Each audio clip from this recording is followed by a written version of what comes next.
నమస్తే మిత్రులారా, నేను మీ అడ్వకేట్ శ్రీనివాస్ చౌహాన్.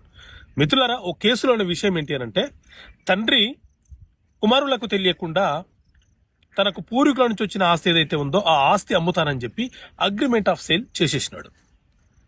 ఈ విషయం తెలుసుకున్న కుమారులు ఆ అగ్రిమెంట్ ఆఫ్ సేల్ చెల్లదు, ఈ ప్రాపర్టీ వారసత్వంగా వచ్చిన ప్రాపర్టీ, దాన్ని పార్టీషన్ చేయండి అని చెప్పి suit for partition and separate position అనే కేసు ఫైల్ చేసుకున్నారు.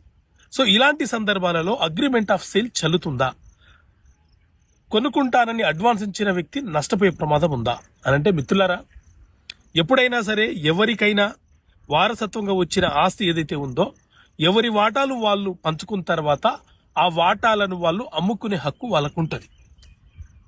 అలా కాని సందర్భంలో ఉమ్మడిగా ఉన్నప్పుడు తండ్రి అమ్ముతానని చెప్పి అగ్రిమెంట్ చేసి కొంత డబ్బుని అడ్వాన్స్గా తీసుకుంటే, ఇలాంటి సందర్భాలలో న్యాయస్థానంలో కేసు ఫైలు ఎవరైనా వారసులు చేసిన సందర్భాలలో కోర్టు పార్టీషన్ చేస్తూ ఎవరి వాటాలను వాళ్లకు పంచుతూ తీర్పు ఇచ్చిన సందర్భాలలో ఆ తండ్రికి వచ్చే వాటా ఎంతైతే ఉందో ఆ వాటా వరకు ఆ అగ్రిమెంట్ ఆఫ్ సేల్ అనేది చెల్లుబాటు అవుతుంది.